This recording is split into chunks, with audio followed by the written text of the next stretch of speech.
এর বাইরে কোনো আলোচনা নাই। যত ঐক্যমত শব্দটা কি ব্যবহার কি হয়েছে, ঐক্যমত কমিশন অর্থাৎ কি, যতটুকু ঐক্যমত হবে। যেটা ঐক্যমত হবে না আপনাকে জনগণের কাছে আগামী নির্বাচনে নিয়ে যেতে হবে। কারণ আমাদেরকে তো বাংলাদেশের জনগণ কোনো দায়িত্ব দেয় নাই যে বাংলাদেশকে আগামী বাংলাদেশ কীরকম হবে সব দায়িত্ব যে রাজনীতিবিদরা বসে সমাধান করে দেবে, এই দায়িত্ব কোনো দলকে বাংলাদেশের মানুষ দেয় নাই। যেখানে ঐক্যমত হবে অতটুকু ঠিক আছে, না হলে আপনি জনগণের কাছে যান না, আগামী নির্বাচনে আপনার ম্যান্ডেট নিয়ে আসেন, আপনি যাই চান তা নিয়ে আসেন, কোনো অসুবিধা তো নেই। আমি তো বলছি কি সম্ভব না, এটা আলোচনার বিষয় না। আলোচনার বিষয় হচ্ছে যতটুকু ঐক্যমত হবে তার বাইরে যাওয়ার কোনো সুযোগ নাই। নামেই হচ্ছে ঐক্যমত কমিশন, আপনি বুঝতে হবে তো।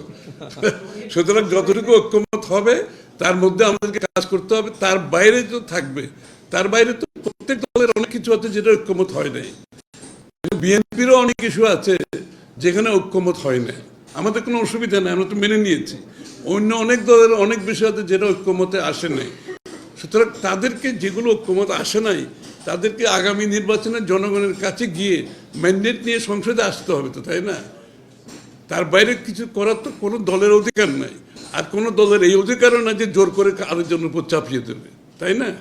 পরিষ্কার বিষয়। Thank you. এই ঐক্যমত কমিশন বা সমস্যার প্রস্তাব যখন মতবিরোধ হচ্ছে, এই সময় দেখছি সবগুলো দল কিন্তু তাদের প্রার্থী ঘোষণা করছে বা মনোনয়ন দিচ্ছে। আপনাদের দলের কি অবস্থা, কবে নাগাদ মনোনয়ন আপনারা তালিকা করবেন? আমরা সময় মতো দেব, আমরা তো একটা রাজনৈতিক দল। আমরা শোনেন, আমরা তো আরেক দল কি, একটা জিনিস আপনার ভুল করতেছে, কোন দল কি করতেছে এটা প্রত্যেক দলের নিজস্ব সিদ্ধান্ত। আর বিএনপি কবে তার প্রার্থী ঘোষণা করবে এটা বিএনপির সিদ্ধান্ত, এবং বিএনপি সব চিন্তা করেই কিন্তু এই কাজগুলো করছে, তাই না? সুতরাং আরেকজন করছে বলে বিএনপিকে করতে হবে এরকম কোনো নিয়ম তো নাই। যারা করছে সেটা গুড ফর দেম, আমরা সেটা অসুবিধা নাই তো। আর বিএনপি কখন করবে এটা বিএনপি সিদ্ধান্ত নেবে, এবং ভেবে চিন্তে সিদ্ধান্ত নেবে, এবং সঠিক সিদ্ধান্ত নেবে। আমি আপনাদের কতটুকু বলতে পারি। আরে কত এগুলো দেখাবেন নাকি, শুধু শুধু এতগুলো প্রশ্ন? হ্যাঁ, লাইভ আচ্ছা, লাইভ বলেছে। আমরা জানি কেন তিনি গিয়েছিলেন, গতকালকে বেগম জিয়া বাজারে গিয়েছিলেন, তার স্বামীর কবর করেছেন। তো সবাই বলছেন, অনেকে সাধারণ মানুষের অনেক কমেন্ট দেখছি আমরা, তিনি কি রাজনীতিতে ফিরছেন কিনা বা তিনি ইলেকশন করবেন কিনা, এই ধরনের কথা আসছে যে এটা হয়তো শুরু হচ্ছে মাঠ পর্যায়ে, তিনি হয়তো উদ্বোধন করলেন আপনাদের কার্যক্রম। আরে রাজনীতি থেকে উনি চলে গেছেন এটা কেউ বলছে নাকি আজ পর্যন্ত? উনি তো এখনো বিএনপি চেয়ারপারসন, রাখবেন না, উনি তো এখনো বিএনপি চেয়ারপারসন। তো রাজনীতি থেকে চলে গেছেন কেউ বলছে নাকি? উনি অসুস্থ, সুতরাং ওনার জায়গা থেকে আজকে আমাদের অ্যাক্টিং চেয়ারম্যান সাহেব দায়িত্ব পালন করছেন, এবং ওনার দায়িত্ব পালনের মাধ্যমে আজকে বাংলাদেশের জাতীয়তাবাদী দল এগিয়ে যাচ্ছে।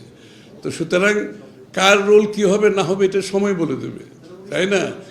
বেগম জিয়া তখন বিএনপি চেয়ারপারসন আছেন তো, তাই না? আর উনি মাজারে যাওয়ার সাথে এটা কি সম্পর্ক আমি কিছু বুঝতে পারলাম না। মাজারে তো যেতেই পারে, ওনার মন চাইছে ওনার স্বামীর কবরে যাবেন।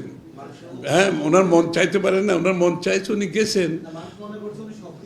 আরে সক্রিয় হতে কি রাত্রে 10টার সময় কি মাজারে যেতে হয় নাকি? সক্রিয় হওয়ার জন্য তো অনেক কিছু করা যায়। সুতরাং এইগুলা মানুষ মনে করতেই পারে, ওটা না সেটা না, কিন্তু উনি তো যেতেই পারেন। ওনার তো ইচ্ছা হয় না, ওনার স্বামী সবার যেরকম ইচ্ছা হয়তো ওনারও তো ইচ্ছা হতে পারে, তাই না? এটা খুবই স্বাভাবিক ঘটনা, এটাকে রাজনীতিকরণের কোনো সুযোগ নেই। Thank you.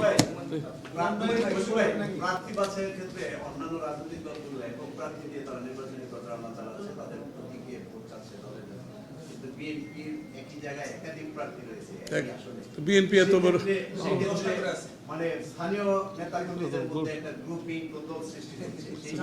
আরে শোনো, বিএনপি একটা বড় দল, এখানে একাধিক প্রার্থী থাকবে, প্রতিযোগিতা থাকবে, দল যখন সিদ্ধান্ত দেবে তার পেছনে সবাই নির্বাচনে সংযুক্ত হবে, কাজ করবে।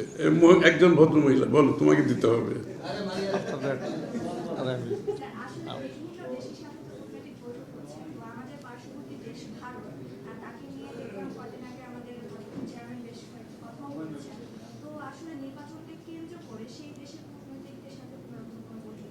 আমাদের সাথে আমি তো বিএনপি একটা জিনিসে বিশ্বাস করি, সেটা হচ্ছে মাল্টিল্যাটারালিজম। আমরা সবাই সাথে ইকুয়ালি ট্রিটমেন্ট করছি। বাংলাদেশের স্বার্থে প্রত্যেকটি দেশের সাথে আমাদের সম্পর্ক থাকবে এবং সম্পর্কটার মূল উদ্দেশ্য হবে বাংলাদেশের স্বার্থে, বাংলাদেশের জনগণের স্বার্থে।